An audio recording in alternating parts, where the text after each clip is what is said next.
galera hoje. Ou assistindo a gente ao vivo e depois gravado. Eu tenho falado com muita gente que não consegue esse horário estar online, mas depois acaba assistindo a gravação também. Sim. Então, aí para essa galera é bom dia, boa tarde ou boa noite, vai depender, né? Ou boa madrugada. Ou bom fim de semana. Ou bom fim de semana, exato.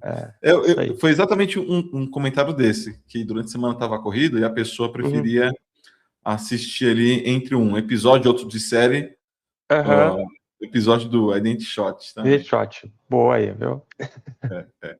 E é uma sexta-feira, pelo menos aqui tá uma sexta-feira fechada, diferente da semana inteira. Não, aqui tá ensolarado, cara. Assim, não tá muito quente, mas tá, né? Tô até com o casaco aqui hoje. Mas tá ensolarado, bem aberto o tempo, por enquanto. Por enquanto. Legal, então vamos já começar aqui e alguns anúncios, né? Primeiro, que a gente também, em breve, solta essa gravação lá no canal do YouTube. Certo? Isso aí. Um outro anúncio importante é que também a gente criou aí. Esse link tá ruim, eu preciso melhorar ele. Fazer um AK, vamos fazer um AK para ele. Vamos fazer um AK para ele, boa. Tá? Mas a gente tá no WhatsApp, mas para quem quiser o AK antes do AK, fala com a gente direto no LinkedIn, que a gente coloca no grupo também. Né? E também que ontem foi o dia do Pesqui. Pesqui World Day, Dia Mundial do Pesqui. Um dia muito importante, é ou não é? E ainda mais agora que a gente tá falando. Na verdade, foi o dia do Passwordless, né? Dia sem senha. Dia sem senha, na verdade. Isso aí. E o Pesqui é uma das tecnologias que a gente está, né, usando para sair das senhas e ir para um mundo mais seguro. Importante, super importante conscientizar, né, a galera da importância dessa jornada sem senha. Exato.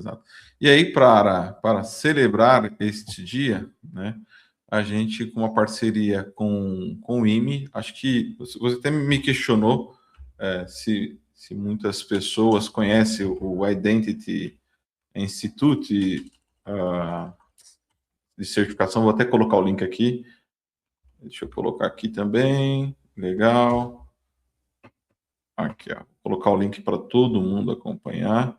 E até para explicar o que é o IME, eu vou até fazer diferente. Ao invés de eu só colocar o link, eu vou colocar aqui, vou fazer algo inédito para não atrapalhar também o nosso tempo.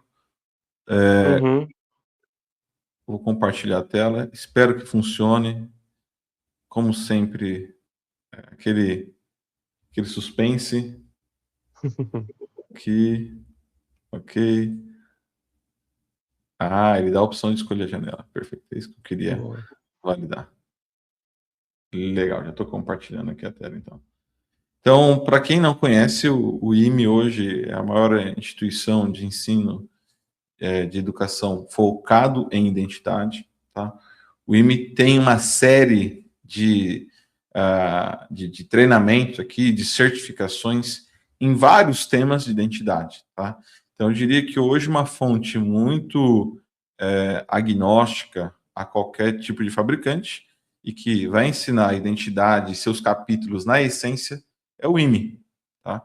Então, a gente conseguiu uma parceria com eles inédita aqui para a América Latina, de ter um voucher de $20 para qualquer assinatura, certificação, treinamento, ou membership que você queira, para desfrutar e consumir o conteúdo de identidade. Eu, particularmente, sou suspeito, acompanho o IME há bastante tempo. E aqui tem, olha a primeira caixinha de Cian. Inclusive, a gente vai falar já com o Rogério, que está aguardando a gente. Mas vocês podem aproveitar dessa parceria e utilizar o voucher de $20, que $20 é $20, né? Não é qualquer coisa. É um dinheiro. R$100. Show. Não é qualquer coisa, exatamente. Fora o IOF. Exatamente. Vamos lá chamar nosso convidado agora? Vamos lá. E aí eu até prometi para ele que eu ia fazer algo aqui, né? Para anunciar a chegada dele. Deixa eu ver se eu também acerto, né? E agora vou colocar o nosso convidado aqui, o Rogério Rondini. Deixa eu acertar duas coisas e palmas para o Rogério. Aê! Seja bem-vindo, Rogério. Bom dia. Aliás, boa tarde para ti, né? Bom dia para você. Boa tarde para você. Já está quase sextando aqui na Na Holanda? Na Holanda. Você está mais perto de sexta do que a gente. A gente ainda tem um longo dia.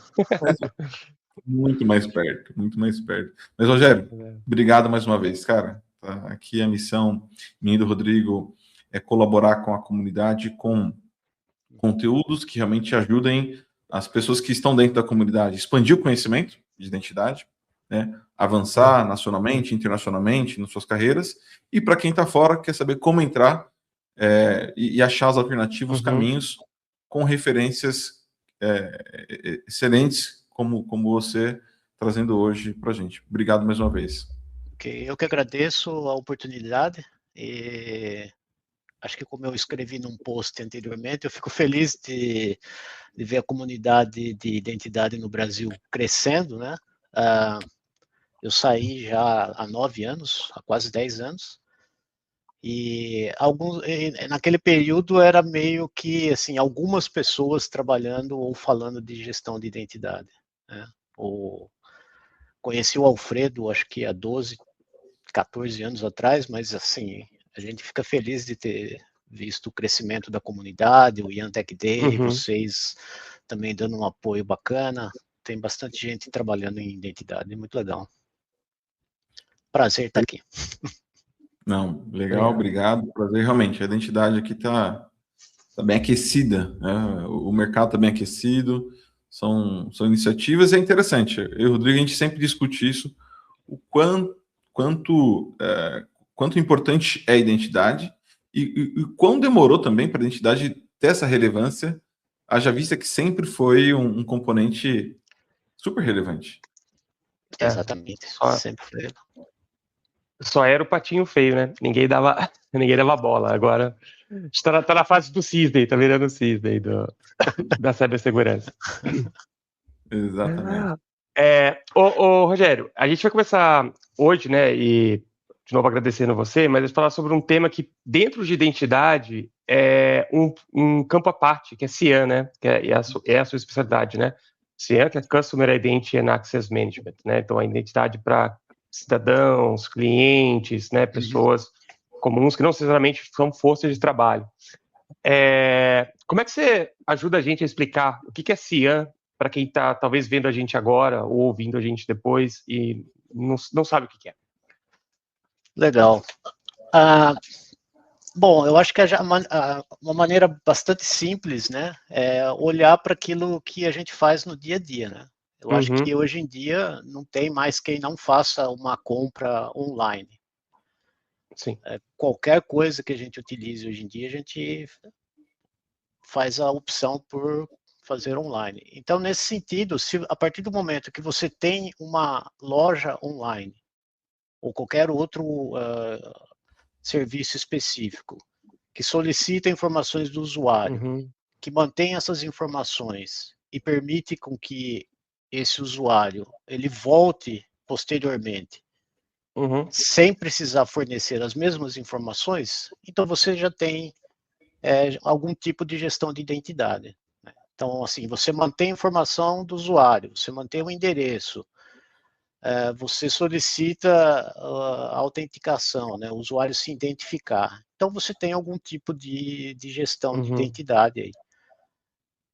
A questão é saber se essa gestão de identidade ela é eficiente ou se ela está só cumprindo um papel ali de usuário e senha. De usuário e senha, endereço para entregar a compra e pronto. Aí dá para até passar uma linha, Rogério, não sei se você concorda, e já também engatando na minha próxima pergunta, que é o que diferencia, né, um sistema de CIAM, um ecossistema de CIAM, de uma base de usuários. Então dá para dizer que um ecossistema de CIAM, né, profissional que lida com CIAM, ele não olha o CIAM só como uma ferramenta, ele olha como uma parte integral do negócio. Tá? Como que você vê essa diferenciação de quem trata só como um pedaço de tecnologia e como você vê essa transição de tecnologia para negócio? Isso é importante, né? Porque, assim, vamos imaginar que a ideia do CIAM, ela como uma disciplina, específica dentro da área de gestão de identidade, ela nasceu a partir do momento que mais serviços começaram a ser oferecidos de forma digital e surgiram algumas Uhum. regulamentações, né? Então é muito comum, né? No Brasil tem a LGPD, aqui na Europa Uhum. tem o GDPR, que foi praticamente um dos primeiros aí que apareceu. Então, quando começou a aparecer regulamentações, falar de privacidade Uhum. de dados, né? De privacidade do usuário, e junto com essa oferta, então o Cian ganhou uma força Uhum. maior, né? Ganhou uma força mais importante. E nesse momento, eu acho que teve ali uma transição importante, que é quando você passou a olhar gestão de identidade do consumidor como uma forma de gerar receita. Né? Então, uma forma de você Uhum. engajar com o cliente, né? Você gerar receita a partir da gestão de identidade. Se a gente olhar no histórico total, no histórico mais amplo, né, gestão de identidade, ela veio lá da área de segurança de TI, né, IT Uhum. Security. O objetivo basicamente era conceder acesso ou remover acesso e ficava dentro daquele contexto ali da área especificamente da área de tecnologia. Quando você tem essa demanda por serviços digitais e você passa a controlar mais essas informações, ter que prover segurança, então aí acho que a área de negócios entendeu, né, ou começou a entender que você pode gerar receita a partir de gestão de identidade. Eu acho que esse tema é um tema bastante importante na área de Cian, é você olhar como um gerador de receita e não como custo, né, para Uhum. você simplesmente proteger alguma coisa de dentro da empresa. Porque também é um canal de engajamento com o cliente, né? No fim do dia, vira isso, né? Talvez o principal canal, né? Exatamente. Uhum. A partir dessas informações que você coleta, você pode utilizar para saber, por exemplo, o perfil de consumo daquele usuário. Uhum. Uhum. Uhum. Você tem um engajamento. E uma outra questão, né? Se você consegue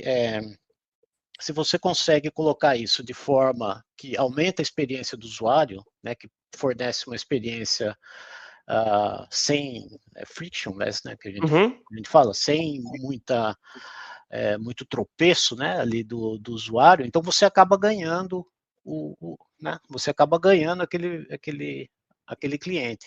Né? Se Sim. você tem um competidor, enquanto um fornece uma boa experiência e o outro está ali pedindo para trocar de senha toda hora, a cada 3 meses, ou pedindo o segundo fator de autenticação para qualquer coisa, quer dizer, então você tem que balancear Balancear. experiência do usuário e você acaba, né, tendo um engajamento maior.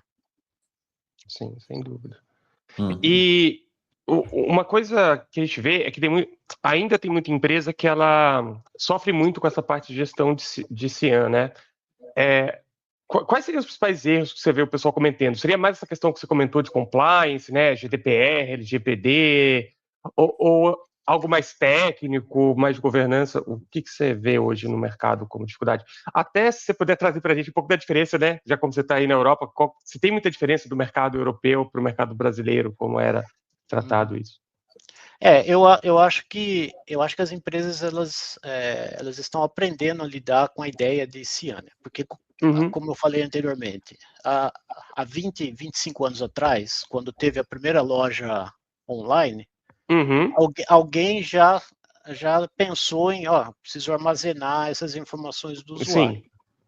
Né? Agora, o que transformou isso daí é justamente essa geração de receita. Então, as empresas que entendem o Cian como uma geração de receita e proteção de informações do usuário, elas dão um passo à frente, né? Elas estão sempre à frente de outros que ainda tratam meramente como uma questão técnica. Eu acho que um dos erros, né, é você olhar, as empresas ainda olhar isso como uma questão puramente de tecnologia, como segurança de TI. Ficar muito focado na área de TI e não avançar para a área de negócio. Aqui na Europa, na verdade, eu acho que, como eu falei da lei de proteção de dados, né, as empresas elas aprenderam isso da maneira mais... A força, exatamente. Você tem que implementar isso.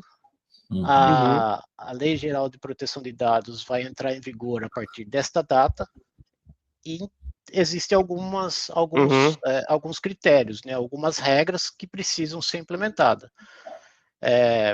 Aliado a essa lei de proteção de dados, uma outra coisa que alavancou o CIAM aqui foi a entrada do padrão que é utilizado para o Open Banking, né, o PSD2, que é Payment Service Directive, versão 2, que também acrescentou algumas regras, por exemplo, a autenticação forte, consentimento do usuário. Então, são vários itens dentro dessas várias regulamentações que forçaram com que empresas que fornecem serviços digitais e principalmente serviço financeiro tem que adotar a tecnologia que suporte essas necessidades. Então, assim, eu acho que foi meio no susto, talvez, no início, 8 anos atrás, mais ou menos, né, por volta desse período,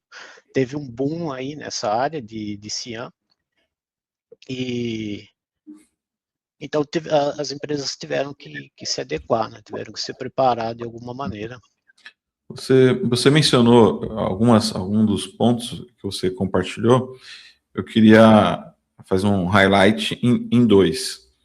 Essa transição de uma vista técnica, uma vista de negócio, ela começou mais a ser intencional, podemos dizer assim, por conta dessa visão. Olha, eu tenho agora essa base de usuários, eu vou usar ela como uma fonte também, ou estimular essa base para gerar renda, uma fonte de renda. Eu acho que isso é bem legal e mostra uma potência, uma diferencial do CIAM que outros capítulos de gestão de identidade não tem, que é essa relação direta com o negócio e capacidade de diretamente falar, olha, sem o CIAM não dá para ter um serviço online saudável. Saudável, vamos colocar dessa forma, né? Exatamente. Ou saudável, ou produtivo, ou lucrativo. Então, essa conexão umbilical, né? E um outro ponto que você também trouxe é que a barra, ela também foi estimulada a subir pela regulamentação, né? Isso a gente viu também acontecer no Brasil com o Open Banking, teve uma série de alterações aqui, protocolos, as instituições se movimentando, né? Mas ainda eu acho que o setor financeiro se beneficiou muito disso, aproveita bastante disso, mas ainda tem espaço para outros setores que não teve essa regulamentação forçando, né, ajudando a levar a barra, mas que talvez ainda não descobriram como fazer essa conexão umbilical com o negócio. E aí, faz sentido essa perspectiva? Faz totalmente. Faz total sentido isso daí. Um detalhe é que, bom, eu não sei como que está no Brasil, mas o fato de existir uma lei de proteção de dados, aqui na Europa, por exemplo, muitas pessoas que tinham conhecimento dessa lei de proteção, elas começaram a desafiar as empresas para saber se elas realmente estavam cumprindo. Né? Então, por exemplo, um item que foi muito comentado aqui à época dessa lei, o direito do usuário, the right to be forgotten, o direito do cara, do usuário ser esquecido. Então, se eu falar assim, eu não quero mais ter a conta nessa loja tal, a empresa ela tem que obrigada comércio, né, ela é obrigada a prover algum mecanismo para que eu não seja mais identificado dentro daquela empresa. Ela pode até manter algum tipo de informação, mas ela não pode mais olhar para o histórico de compra e falar, foi o Rogério que comprou, deixa eu mandar um e-mail para ele, ver se ele não quer voltar a ser meu cliente. Então, assim, esse tipo de... esse é um item. Então, esse tipo de item, ele começou a ser desafiado por cidadão comum. Né? Em geral, pessoas que têm um pouco mais de conhecimento, um jornalista ou coisa assim, começou a entrar lá com recurso e falar, testar, olha, né? eu quero saber se essa empresa, porque a lei permite isso, então eu quero saber se essa empresa está cumprindo a legislação. Então, acabou, né, de uma maneira, mesmo não no setor financeiro, acabou que essas empresas tiveram que começar a implementar mecanismos ali para cumprir a lei e comprovar que, caso alguém peça, eles estavam cumprindo a lei. Então, assim, ampliou bastante a demanda. Isso estimula a inovação também, né? Porque a companhia ela começa a falar, olha, já que a qualquer momento o meu cliente ele pode não querer mais ter o registro dele comigo, qual que é o modelo de negócio, assinatura, negociação que eu vou fazer para cativar ele a manter a relação comigo? Isso ajuda a companhia a pensar de outras formas. Sim, sim, com certeza. Ela acabou pensando numa forma de inovar, mas também de reter clientes, por exemplo, né? Evitar que, né, o cliente delete a conta ou coisas do tipo, né? Então, esse tipo de engajamento realmente ele é fundamental a partir do momento que você tem uma solução que facilite isso, né? Você não pode esperar um ano, né? A diferença entre você ter um CIAM estruturado e qualquer coisa que você mantém uma base de dados é você conseguir responder rapidamente à demanda do mercado, né? Então, esse que é o driver, né? Você consegue responder rapidamente ou você vai demorar um ano para poder incluir um item Uma feature, né? uma feature ou qualquer coisa ali. Né? Então, Entendi. nesse sentido. Rogério, e aí eu queria perguntar para você um pouco da sua história pessoal, e já conectando com a minha pergunta que é mais voltada para a audiência. Como é que você entrou nessa área específica de CIAM? Então, assim, eu, por exemplo, trabalho com identidade, já trabalhei alguns anos com o CIAM da Microsoft, atualmente já é uma área que eu já não foco tanto mais, mas como é que você entrou um pouco nisso e como é que você vê um caminho para as pessoas que talvez queiram se especializar mais nessa área de CIAM? Na verdade, eu entrei na área de identidade em geral, foi meio por acaso, né? Eu, assim, indo um pouco mais para trás, vamos dizer, 25 anos atrás, eu comecei trabalhando na área de desenvolvimento, né? Como desenvolvedor de software.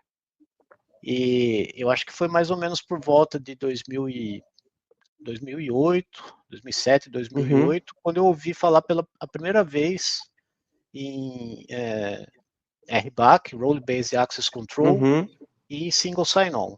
E isso veio diretamente, porque na época, né, vocês devem conhecer, mas talvez os mais novos ainda não conheçam, a Sun Microsystem, que depois foi adquirida pela Oracle, ela foi uma das primeiras empresas a fornecer esse tipo de solução, Role Based Access Control e Single Sign-On.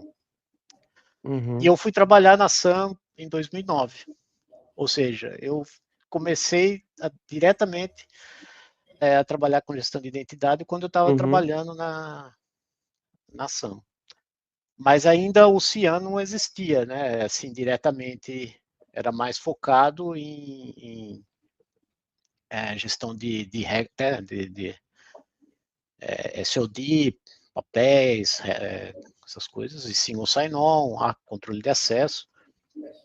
E quando eu vim para cá, de fato que eu tomei mais contato com a área de CIAM, porque assim que eu cheguei, né, há 9 anos atrás, a coisa já estava começando, né? Então eu meio que migrei para a área de CIAM já logo no começo. Tá. Até pelo meu histórico que eu tive com a Sun, depois com a ForgeRock, e, né, com essas, né, empresas que praticamente começaram ali. Tá. E você falou, né, como que Como que as pessoas, se alguém tiver interesse, né, por exemplo, assim, quero me especializar em Cian, parece uma área legal. E até aproveitando a pergunta do Rodrigo, se a gente fosse já falar de fundamentos para entrar na área, fundamentos, protocolos, tecnologia, como você disse, você veio da área de dev, mas tem quem mais da área de dev na atualidade, como poderia vir?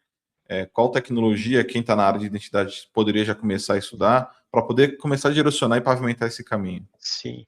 É importante ressaltar que existem dois caminhos aí, né? Assim, a gente não pode esquecer que, além da tecnologia, existe, ou pelo menos aqui a gente trabalha com um analista de negócio, né? Então, o analista de negócio, ele não é o analista de negócio só para quem está desenvolvendo software para fazer levantamento de requisito. Então, você tem o analista de negócio dentro de Cian, você tem o analista de negócio dentro de gestão de acesso e governança, né, a IGA.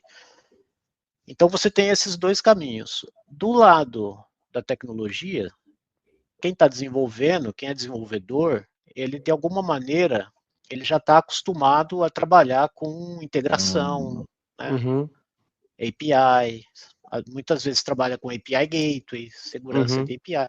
Então, nesse sentido, talvez ele esteja mais próximo né, ali do caminho de gestão de identidade, se for focar mais em implementação, implementação de solução, integração de aplicação. Quando você fala de protocolo, por exemplo, como o OAuth, basicamente é integração, né? É você integrar um IDP, um Identity Provider e um Service Provider. Então, a integração já está ali. Agora, quem está mais na área de negócio, então daí ele tem que focar mais na questão de processo, questão de experiência do usuário, né? Entender um pouco dessas regulações que existem, né, em diferentes lugares. Então, eu vejo esses dois caminhos, né? Aí, até pegando um gancho, dentro da área de Cian, existem sub-áreas que contribuem para a área de Cian, ou a área de Cian, ela fornece insumos, né, como analista de negócios. Exatamente. Sim, exatamente, porque, veja bem, no dia a dia de um processo, de um projeto de Cian, é difícil você esperar que, nada contra, eu fui programador, mas mas é difícil você esperar que um desenvolvedor ou um programador, ele vai querer, pela própria natureza dele, se envolver em discutir com o cliente qual que é o fluxo a jornada do usuário, né, até que ele consiga acessar a aplicação, se isso melhora a experiência ou piora a experiência. Então, esse papel, ele é do analista de negócio. Então, existe ali alguém mais com foco em conhecer o negócio da empresa, do negócio específico, para entender a necessidade, né? Por que você vai colocar um segundo fator de autenticação? Qual que é o impacto disso? Tem o benefício da segurança, mas qual que é o impacto? Por que você vai... Entendeu? O que acontece se o usuário perdeu ou trocou o celular e baixou o aplicativo de novo?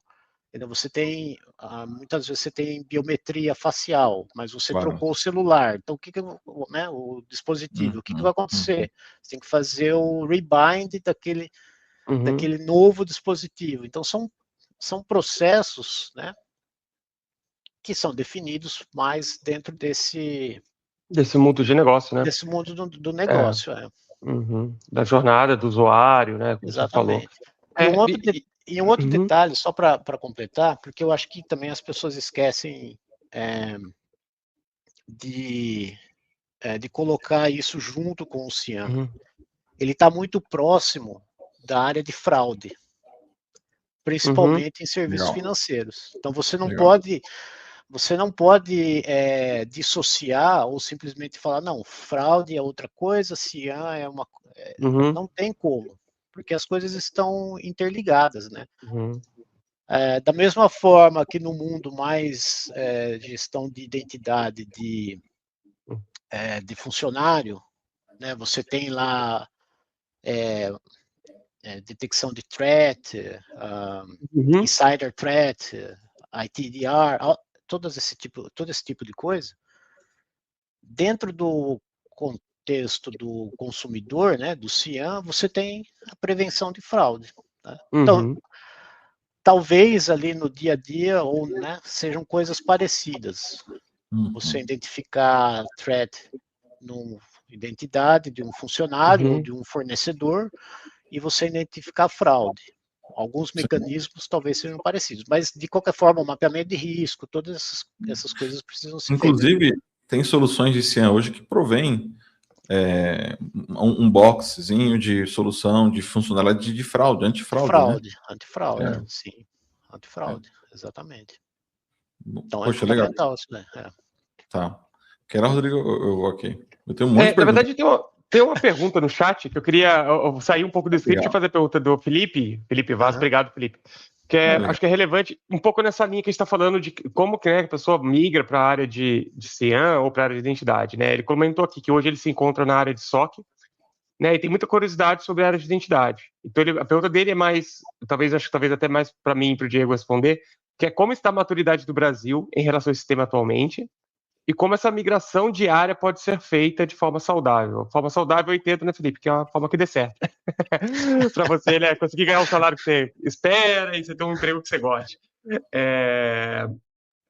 Mas queria abrir para vocês. O que vocês acham aí dessa pergunta? Questão da sua maturidade do Brasil e como fazer essa migração, né, de SOC, por exemplo, para identidade. Sim. Bom, eu vou começar aqui dizendo que o brasileiro, os fraudadores no Brasil são muito criativos, então essa é uma área muito bem quista nas companhias, muito bem quista mesmo. Porque os brasileiros, os fraudadores, têm uma capacidade de transportar a persuasão vocal para o mundo digital muito grande. Eu costumo dizer que se essas pessoas usassem 1% dessa inteligência que eles usam para o mal para resolver problemas do mundo, o mundo seria muito melhor. Talvez nem precise do mundo, só do Brasil já ajudaria muita coisa. Mas sim, então a maturidade ela tá muito, ela é alta por conta dos níveis de fraudes que a gente recebe. E aí você pode navegar, Felipe, muito bem fraude no setor financeiro, que é o mais visado, tá? Mas você tem muita questão na área de varejo, né? Em outras áreas que fazem ecossistema de suporte a essas áreas, então supply chain, e aí você vai concatenando. Então, a fraude no Brasil é um setor muito sólido, muito mercado, muito matual também para trabalhar, mas que eu conheço muitas pessoas do setor de fraude, amigos, colegas, que sempre trazem uma história nossa e falam, cara, eu não acredito.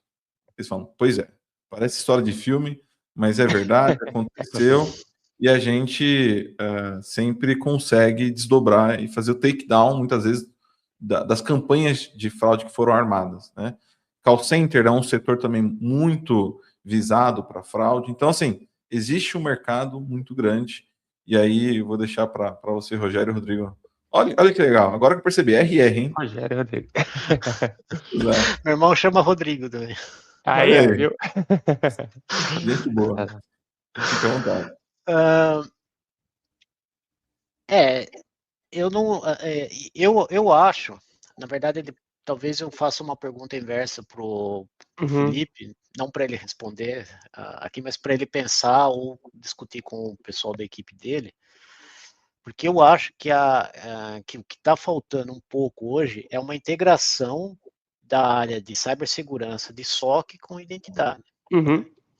Então, para ele, né, pensar nisso, assim, o que a área dele de SOC está fazendo em conjunto com a área de identidade. Porque se você não tiver a identidade dentro do seu casos de uso ali né, do SOC, como que você vai proteger identidade? Então, eu acho que ainda existe silos dentro das empresas que mantêm, né, time de identidade, time de identidade está aqui, o SOC está lá, o CISO está lá em cima, mas não está muito preocupado com os programas de identidade. Então, eu acho que precisa ter essa integração. No momento que tiver essa integração, talvez essa transição seja mais fácil. Agora, puramente por transitar de uma carreira para outra, aí né, você tem que entender esses conceitos de identidade que a gente está discutindo aqui, CIAM, governança, quais são as ferramentas que utiliza, os protocolos, por que existem determinados padrões, né? A gente mencionou o Auth aqui, falou um pouco, vocês falaram no início de Passkey, quer dizer, então essas coisas tem que entender, né? Tem que entender, na verdade, tem que entender qual que é o objetivo da área de gestão de identidade, o que nós estamos fazendo no dia a dia dentro desse contexto. Eu acho importante, e acho que você foi muito feliz, Rogério, na resposta. Acho que é isso mesmo. Acho que talvez o melhor caminho seja essa integração onde ele está hoje, né, de entender o que está fazendo com a identidade e começar a colocar o pezinho lá, conversar mais com os times de identidade. E o outro ponto que eu queria comentar foi o que ele falou da maturidade do Brasil. Eu acho que a gente tem visto um crescimento de maturidade muito grande nos últimos 2 anos, né, Diego? Você concorda comigo? Então, as empresas elas estão se preocupando mais com gestão de identidade, não como um recurso técnico de cibersegurança, mas como uma visão estratégica de cibersegurança, de negócio, como o Rogério colocou, né, para CIAM, para geração de negócio, geração de receita, de melhora da experiência do usuário. A gente tem reuniões com os clientes, o cliente fala, cara, a minha dificuldade é melhorar a experiência do usuário. Eu quero dar segurança, mas eu não quero ter um prompt de MFA toda hora, para o cara ficar clicando. Né? Eu quero que seja experiência boa. Então, assim, tem muita preocupação das empresas de melhorar essa jornada e algumas até de estruturar times focados em AM, né? A gente tem casos aí de empresas grandes que estão estruturando times focados apenas em gestão de identidade. Então, eu acho que é um momento bom, assim, que a gente está no pico da onda, né? A onda está crescendo, acho que a gente vai chegar ainda ainda tem mais para crescer, até a gente poder estabilizar e ficar num platô, assim, de a gente reconhecer identidade madura o suficiente, como são outras áreas, por exemplo, banco de dados, né? Então, acho que a gente vai chegar nesse patamar aqui no Brasil também. Eu diria que, assim como algumas regulamentações que o Rogério comentou, que ajudaram a elevar a barra, a gente tem um fator bastante ali, bem evidente, que é o quanto a fraude mexe no bolso da companhia, né, do cliente. E o CIAM ele é um grande motor para acelerar essa proteção de não mexer no bolso e aumentar o bolso da companhia e do cliente e não do atacante, né? A questão do gerar receitas pode ver por 2 ângulos, né? Você gerar receita efetivamente ou você evitar a receita perdas milionárias, né? A receita ir embora. Sim. É ótimo. Agora, profissionais, Rogério, mercado de CIAM, tá? Tem espaço para trainee, para júnior, para pleno, para sênior? Como que o mercado hoje está exigente? Está exigente? Não, só preciso de pessoas sêniors. Não, tem espaço para júnior. Não, o advento de AI derrubou os júniors e agora só está pedindo sêniors. Como que você vê esse espaço na área? Isso é complicado, né? Assim, o espaço, eu vejo que tem espaço para todo mundo, né? Mas, infelizmente, isso não é exclusividade do CIAM, nem do IAM, né? As empresas, elas têm uma dificuldade enorme de investir em novos profissionais. Né? Isso já é histórico. É difícil você pôr o pé ali, né? Um jovem assim formado, né? De alguma coisa, é difícil colocar o pé ali numa empresa porque você vê vagas com coisas absurdas, né? Ali júnior com um determinado número de experiência. Então, assim, infelizmente, esse é uma coisa que tem que evoluir bastante em todas as áreas. O que eu tento fazer, o que a gente tenta fazer aqui na empresa, né? Eu trabalho na PwC aqui na Holanda, não fazendo marketing, mas porque a gente sofre com isso também. O que a gente tenta fazer é fazer programa de estágio e programa de treinamento. Né? Então, assim,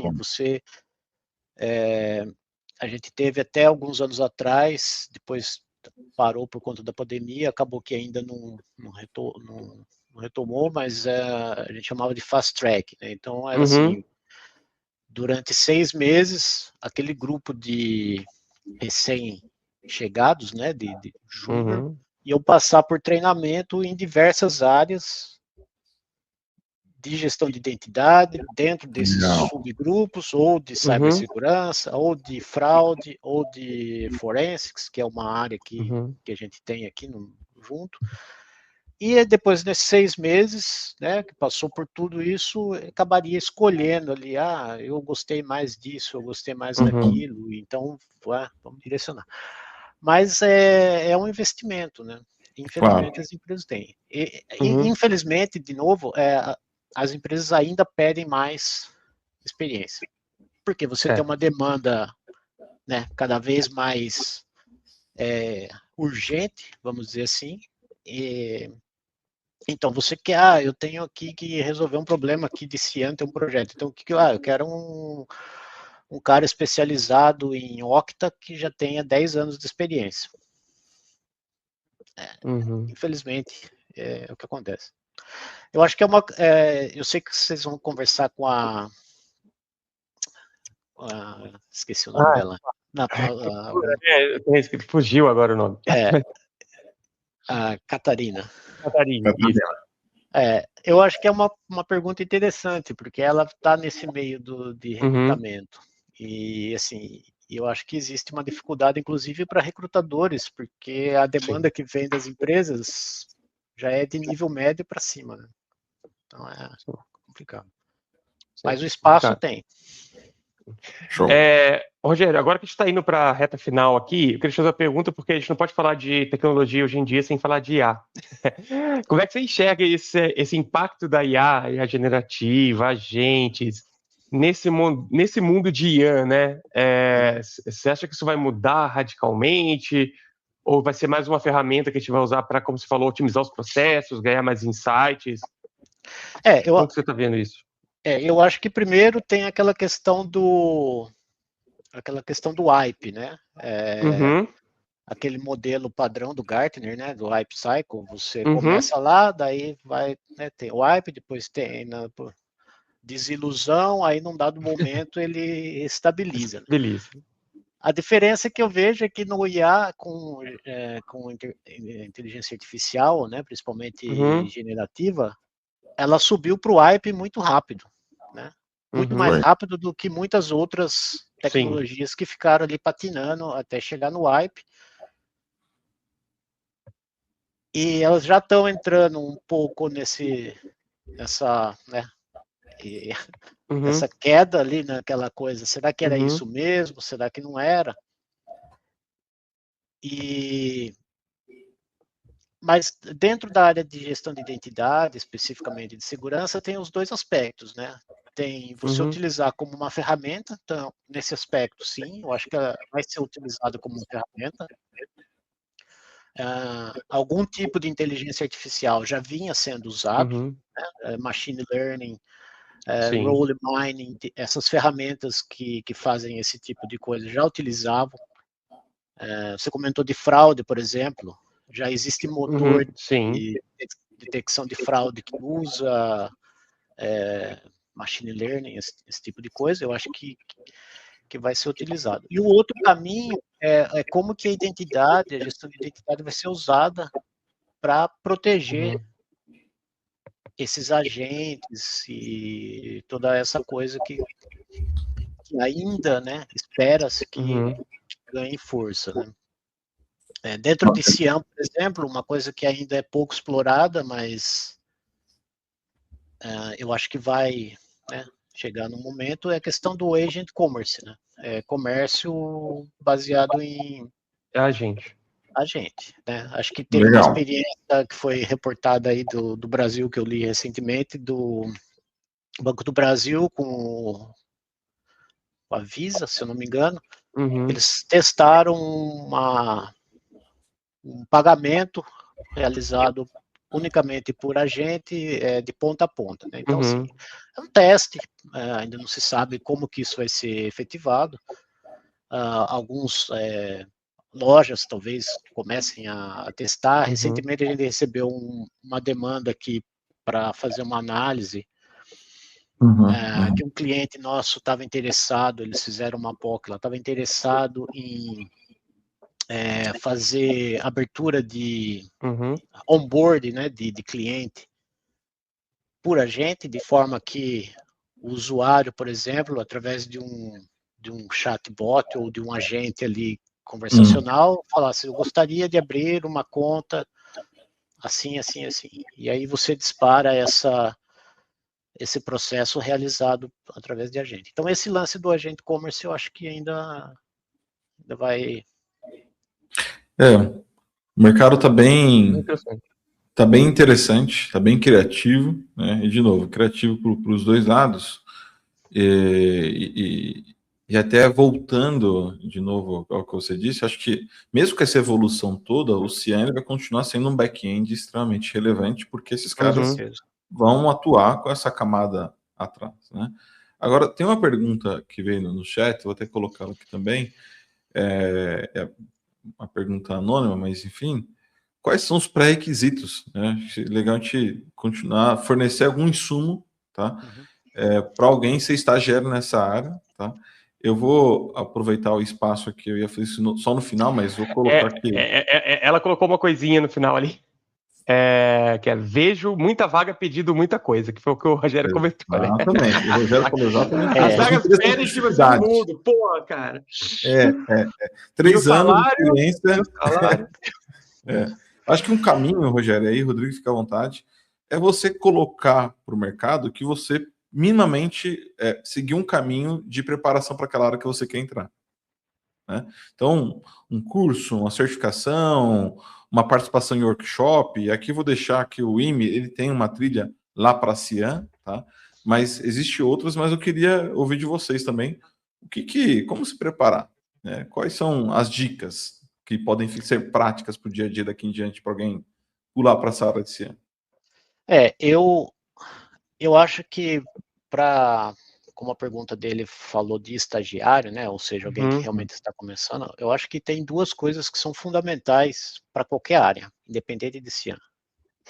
Comunicação e idioma. Se a pessoa não conseguir se comunicar bem em português, o que significa que eu posso até falar lá no videogame que eu jogo lá no chat, eu posso até escrever algo, né, em inglês, gíria, qualquer coisa, mas na hora de falar e se comunicar, a pessoa tem que saber se comunicar de forma correta. Então, comunicação é fundamental. E um segundo idioma, no caso o inglês, é fundamental. Eu acho que as coisas estão, né, cada vez mais próximas. Talvez daqui a alguns anos não precise, né? A gente use um aplicativo de inteligência artificial, se fala, né? Já tem e tal, mas talvez seja mais divulgado. Mas eu acho que esses dois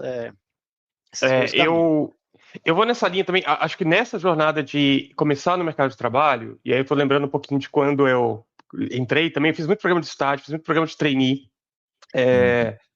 Cara, o que me ajudou muito foi inglês, realmente. Assim, depois que eu fiz 1 ano de curso de inglês, foi quando eu consegui finalmente passar num trainee legal, assim.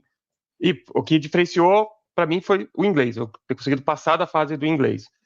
E comunicação, cara, comunicação e trabalho em equipe são duas coisas que se cobram muito nessas dinâmicas de recrutamento de estágio, né? Então você não precisa saber tecnicamente o que é o OAuth, mas se você na dinâmica conseguir demonstrar que você tem um raciocínio lógico, você consegue, né, resolver o problema, coordenar, trabalhar com outras pessoas ao mesmo tempo, eu acho que isso pega muito bem. Com relação aí às vagas que tem muitos requisitos, o que eu posso falar, talvez, assim, acho que foca nos fundamentos, né? Então, entender quais são os protocolos, o que é o OAuth, o que é o... né? Para que serve esse AMP, para que serve gestão de identidade.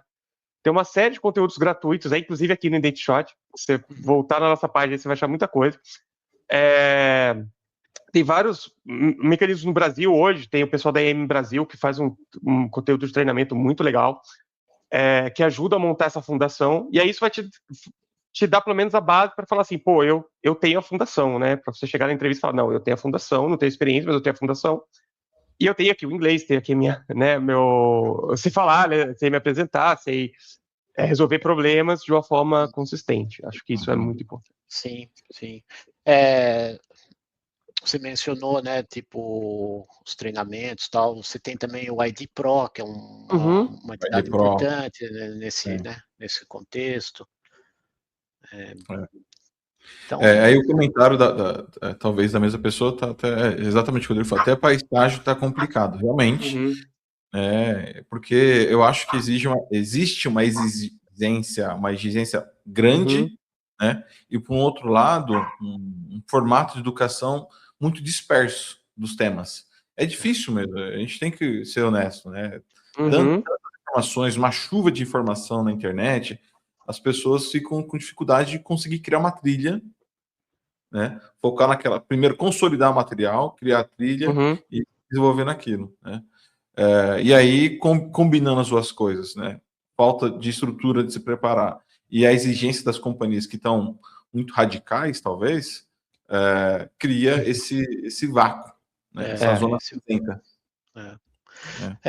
Você tem razão. E assim, é difícil esperar que a universidade ela vá focar em todos esses temas, porque você tem ali um fundamento daquele curso, né?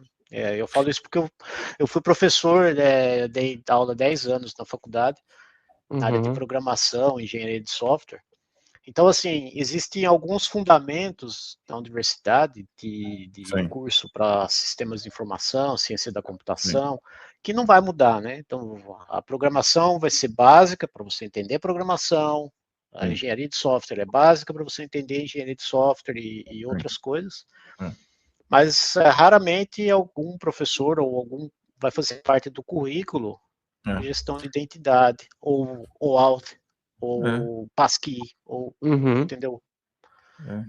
Isso é só com a especialização através desse material que a gente vocês comentaram aqui, o pessoal aí no Brasil que tem treinamento, essas coisas. Bom, fica aqui o convite para as universidades, instituições de ensino, trabalhar de maneira mais vocal nessa estrutura para a identidade, né? Fica aqui também o convite para as companhias revisitarem o processo, o modelo de contratação, porque existe sim um gap de profissional, mas existe também uma necessidade das companhias investirem, né, ou ser um pouco mais permissivas e ajudar a entrada, né? A gente está aqui à disposição, se alguém precisar de alguma dica, algum aconselhamento, eu farei com questão e com o maior prazer essa ajuda. Certinho, acho que foi o episódio mais longo e mais interativo aqui também. Nossos amigos anteriores também foram bem legais as sessões. Mas, Rogério, obrigado mais uma vez, cara. A comunidade agradece aí. Eu que agradeço também e quando quiser conversar de novo, a gente está à disposição. Eu gosto de falar assim, sobre tecnologia, a gente pode ficar horas. Então, terminando aqui, a gente já bate uma data para a próxima sessão. Para fazer uma próxima sessão. Muito obrigado, Rogério. Foi muito bacana o bate-papo. Como o Diego falou, gostei que a gente teve interações aí do pessoal no chat. Muito obrigado novamente. Bom fim de semana aí, boa sexta-feira. E até a próxima aí. Valeu. Abração. É isso aí. Valeu, abraço. Obrigado, gente. Falou, tchau, tchau.